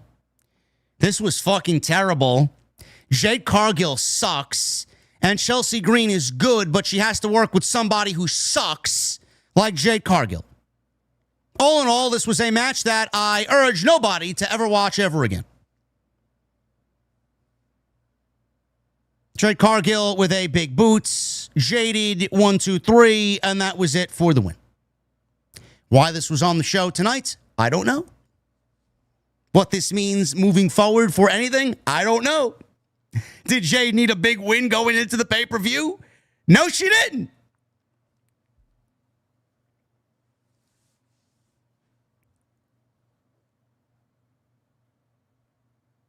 Giulia versus Kiana James was your legitimate main event of the show. If you enjoy your pro wrestling with barely any reaction, by all means, go out and watch this match. This was given main event treatment for what reason? Was this feud so epic and so powerful that this needed a big blow-off in the main event? So we'll pick it up after the commercial break. Silence. You talk about radio silence. The O2 Arena could not give a single shit about this, and I don't know what was real and genuine because this was a tape show on Tuesday, so I don't know what they added post-edit. Can someone explain to me why WWE got rid of Kiana James's big purse with her name on it? You know, that was a nice accent to her overall act. Now she comes out with nothing. Just an observation. Giulia and James, they are going back and forth. They're exchanging strikes. We got some elbows by Giulia to Kiana's face. Giulia, she got hit with a super kick from Kiana. She avoided a big spinning moonsault. Shoulder tackles from Giulia. That led to a head scissor takedown on Kiana James. Big running boot. Kiana James is down. She does go for a cover. There's Giulia on Kiana. 1, 2, kick out at a 2. Giulia headed up to the top rope, but James met her up there, lifted her up for a big slam. Falcon arrow by Kiana, but Giulia kicked out. The Arrivederci knee countered by Kiana James into a powerbomb for a near fall. Kiana whipped Giulia into the corner, propped her up on her shoulders, went up to the top rope. Giulia escaped, turned it into a sunset flip bomb off the top. Once again, the Arrivederci knee from Giulia. 1, 2, 3 from the Northern Lights bomb, and that was enough for the victory. Arrivederci. Thank God. At the end of the match, we finally got the debut of Blake Monroe. This was about a 45-second segment. SmackDown is now partially more glamorous. Blake Monroe attacks Giulia from behind. Monroe goes into a ground and pound attack on Giulia. Monroe drops Giulia with the neutralizer. Monroe stands tall over Giulia as we see her debut officially, finally, on Friday Night SmackDown. Now, does this mean she's attacking Giulia because she's targeted Giulia now in these poems that she wrote, these journal entries that she's been writing for weeks now? Does WWE pair her with Kiana? Blake Monroe should be on her own, and Kiana James should be on her own. Let's leave it at that. Giulia wins via pinfall, attacked after the match by a debuting Blake Monroe.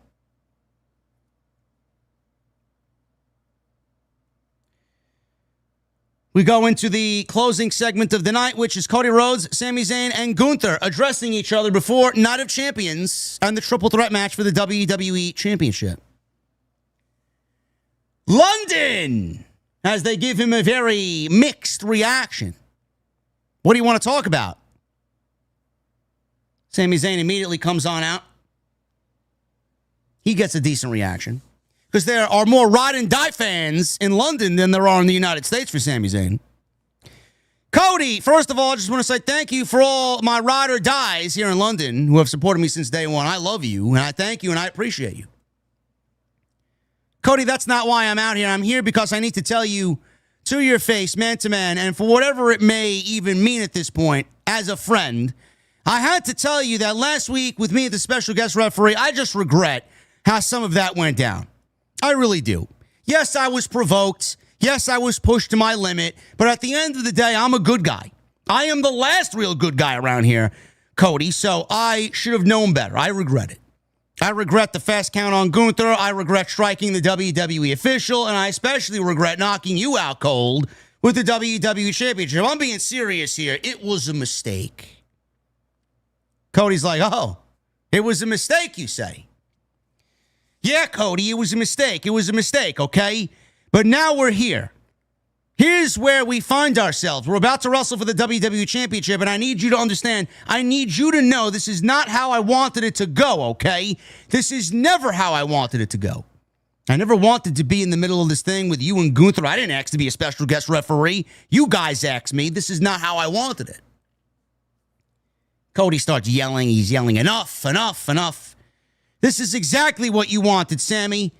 Sami, you're wrestling for the WWE Championship, the richest prize in the game, in a country that you're beloved in. You're wrestling in a match against me that I don't even need to be pinned for you to walk home with the WWE title. For a guy who says he can't catch a break, he's certainly getting a lot of breaks. Things are sure looking up for you, Sami. This whole victim card you're playing with me, you're playing that thing that you're just laying down backstage. You're playing it up for Johnny Gargano. He didn't even mention Johnny Gargano's name. He called him the thing that lays backstage. You're playing all of them. You're not a victim. You're not. Sami, do you know what you are? You're exhausting. This show is exhausting. This product on Monday and Friday is exhausting. It's funny that he used that word. It fits very well into the ecosystem of WWE. It's all exhausting. You're exhausting. Every interaction we have backstage, you've been like a mosquito sucking the blood from me. What are you expecting me to do? Just kneel over and hand you the WWE title? That's not how this works. You know something that I can't wrap my head around? The fact that you're best friends with Kevin Owens. We got a Kevin Owens name drop here. Oh no. Let's go there. You're best friends with Kevin Owens.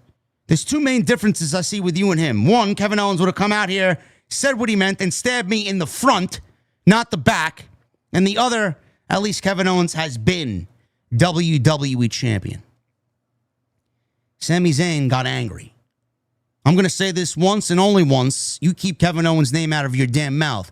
And you want to go low, Cody? Okay, let's go low. Let's be clear about something. If it wasn't for me, Gunther would be the WWE Champion right now. The only reason why you are the WWE Champion, instead of chastising me, you should be down on your hands and knees thanking me. The only reason you are the WWE Champion right now is because of me. And after Night of Champions, the only reason you will no longer be the WWE Champion will also be because of me. So Gunther comes on out. What is that? What is all this drama here? Are we friends? Are we not friends? Was it an accident? Was it not? I don't care. All I care about is winning what's rightfully mine, and that's hanging above your shoulder, Cody. Sami's right about one thing. If Sami wouldn't have screwed me, I would be the WWE Champion right now. You know it. But Sami, you're also very wrong about something. You're wrong when you say you're going to leave Night of Champions with this title, because I will. And let's be honest with each other here. As a referee, you caused a lot of damage to me, but as a wrestler, you are a non-factor to me. Let's face it, you've never been a WWE champion, and you never will. But they're really kind of setting it up for Sami to win with these comments. Cody tells him he's never been a WWE champion. Gunther's saying he's never been a WWE champion. And as to you, Cody, enjoy your last night as the golden boy, because tomorrow I'm going to take it all away from you, and I'm going to walk into SummerSlam facing the king of the ring, not you. Unfortunately, Jey Uso walks down to the ring. We get the yeets and we get the yeeting, and he wanted to run it back and he did the thing. And Gunther, thankfully, we love Gunther. No, not on my time. Who do you think you are? What do you want, Jay? So we didn't run it back, thank God. What? Don't nobody like yeeting with you anyway, Gunther. Yeet. We're going to keep it short and sweet, though. Yeah, tomorrow night, Saturday, Oos. I'm going to punch my ticket to SummerSlam when I become the king of the ring. Yeah. So, Cody, look through. You say you're easy to find, Oos. I'm going to pull up at you at SummerSlam. That's your warning shot. Bow, he says. Hey, Sami, you're my dog. But if you get it, that means I got to get you too, Oos. Oos, warning shot, bow. And Gunther, I almost want it to be you.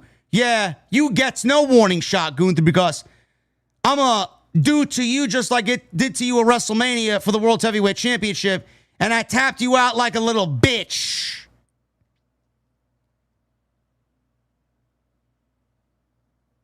Another goofy catchphrase. Yes, I get it. Gunther threw some bombs at Jay. Cody goes for the crossroads. Zayn gets in the way. Gunther, this is Vince McMahon level slop here. We got everybody doing their finishing move. Everybody doing a big move. It's one of those spots. Someone does a big move, someone gets taken out. The next guy comes in, does a big move, he gets taken out. Next guy comes in, does a big spot, he gets taken out. Bro, we need some serious fucking change on this show. Like, the way pro wrestling operates, bro, we need something a little bit different. Like, this shit sucks. Genuinely. This is like second grader slop. Why does every segment need to be the same? AEW did this segment on Wednesday with everybody hitting their finishing move in the closing segment. Crossroads, Sami gets in the way. Gunther drops Zayn with a big boot. Jake comes in, super kicks Gunther.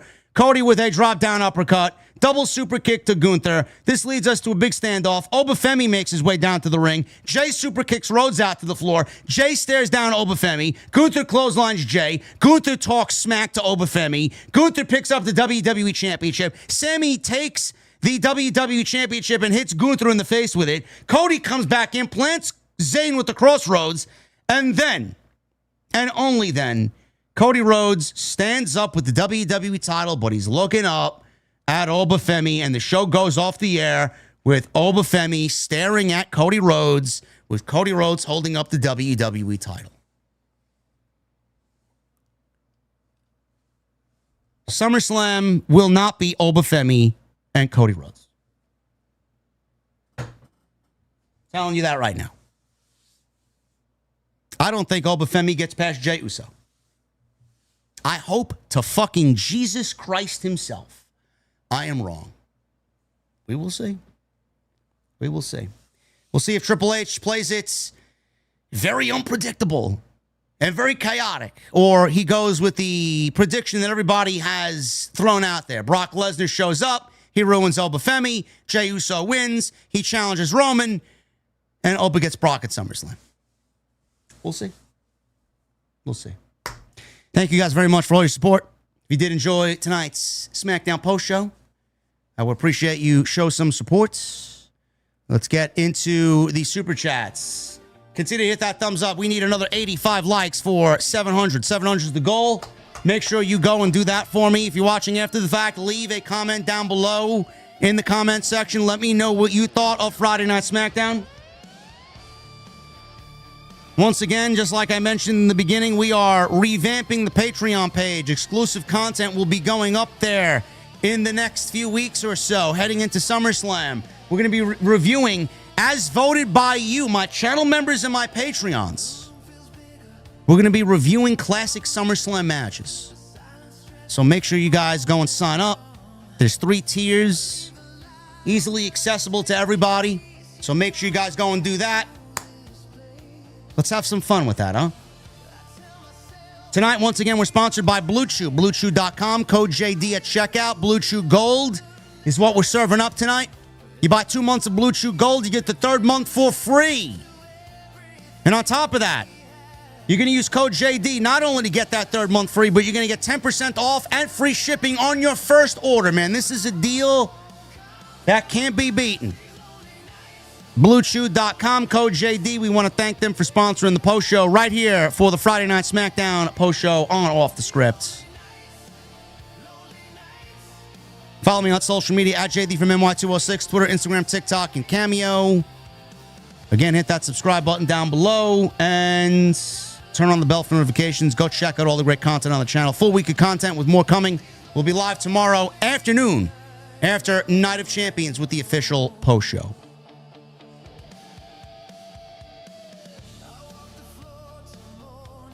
Michael Krause with a $2 super chat. JD, OTS, all gas, no brakes with it. Let's go. Yeah. Thank you, Michael. Tone VC with a $2 super chat.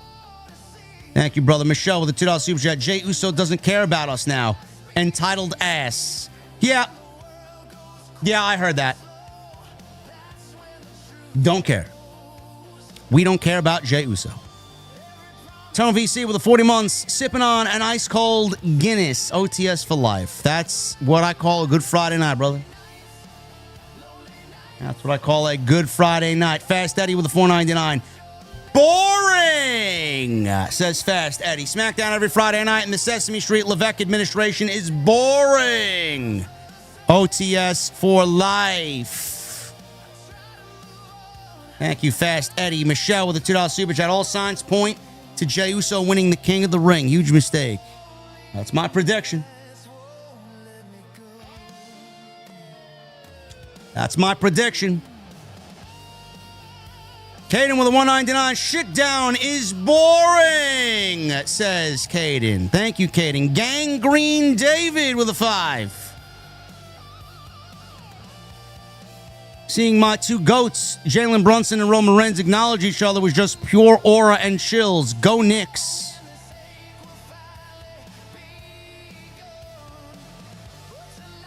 Where did this happen? On social media?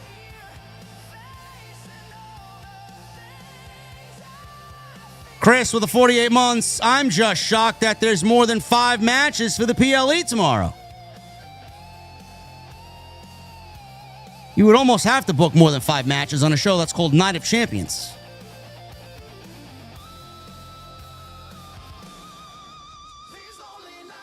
Bastardo with a $5 super chat. To pay those prices to see the product, you better be serious. The more serious you take a product, the more often you buy it. Triple H is an idiot. 100%. 100%. He's honestly lost several points up here. His IQ is lower than it was 2 years ago. I don't know what happened. He's not the same person. He's just mentally checked out. He's gone. He's nothing more than a fucking cheap car salesman. OmegaCon with a new membership. That's not true. That means he re-upped his commitment. I see that Mustang emote next to your name, bro. Thank you. Soap Water Backwash with a $5 super chat. We may not be able to pay the rent this month, honey, but at least we get to go see Oba do the strut and sing Seth Rollins' theme. Wait, where are you going? Yeah. Yeah, that's what they think. That's what they think. Let's go have fun and do the Oba strut as we pay $20,000 to do it in front of a sold-out arena. All right, Cold World 18 with a $1.99. OTS Patreon was needed. W move. Yeah. Well, thank you. All right, Cold World. I appreciate that, brother. Bill Voss with a $5 super chat. You have the busiest time of the year with all the sports and events. The best time to get new viewers in WWE and AEW mainly choose now not to care. I don't know why. I don't know why these companies legitimately take the summer for granted, bro. Like, their mindset is, well, nobody's going to watch, so why do we got to put any effort in? We'll just wait till the fall when everybody's going back to school and the weather gets a little chillier and everyone's going to be home. It gets dark later in the summer. Everyone's going to be out. We'll wait till it gets dark earlier. Ridiculous. You should be putting on the best shows that you possibly can. I'm not expecting every show to be a fucking 10 out of 10. But Jesus Christ, man, it's got to be better than what we're getting now. This can't be it. Mystic Quest with a $4.99. If Gunther wins the WWE title, he could defend against Oba at SummerSlam, and that can bring Brock into that story. Also, Cody Punk versus Sami KO gets everyone on the card. Bro, if Kevin Owens is back, man, I'll lose my shit. That would be huge. Huge. I don't know what his status is. It's been very quiet about what he's doing. Justin Turner with a 50 months. Happy to be a member for 50 months, and I'm able to support you, JD. Enjoy your content. It helps me get through the workday. I appreciate you. Thank you, Justin. I appreciate that, brother. Thank you very much. Don Stoney with a $5 super chat. Shout out to Don Tony, Wrestling Soup, Spitball Media, and as always, rest in peace, Kevin Castle. Can you imagine, bro, what Kevin would be thinking about these shows? Honestly. Thank you, Don Stoney. Love you, brother. Justin Turner with a $10 super chat. Thanks for another fun show, JD. Only matches this weekend I'm excited for are Ospreay Swerve, Lola Kendall. I'm looking forward to that myself. Love that HBK made Lola Kendall the main event for Great American Bash. Go Kendall. We love Kendall Gray. She is incredible. Quick night. To those that super chatted, I appreciate you. These shows are just not exciting right now. But thank you guys for showing up tonight. Hit that thumbs up. Continue to support. Timestamps will be in the video when I am done processing, so you guys can navigate to your heart's content. Go check out the Patreon page, guys. Seriously, we're going to do some different types of things. We're going to do some great content over there, some new content, some things we've never done before. SummerSlam is a big, big show with a lot of history, and you guys showed up with your opinions on what matches you guys want me to cover, man. So I'm going to take everything into consideration, and we're going to review some classic matches. That's what we're going to do. So go over there, check it out, sign up. Let's get the ball rolling on that, man. More content to come along the way, and we'll just build a nice community over there. Follow me on social media at JD from NY206, Twitter, Instagram, TikTok, and Cameo. Hit that subscribe button down below. Turn on the bell for all notifications. Go check out all the content. Great stuff this week. More to come this weekend. We're not done yet. We'll be live on Saturday and Sunday. And we'll be live going into next week, too. So I'll be live here tomorrow afternoon with the Night of Champions post show right here on Off the Script. Have a great night, guys. I'll see you early tomorrow right here with more on Off the Script. I'll see you guys later.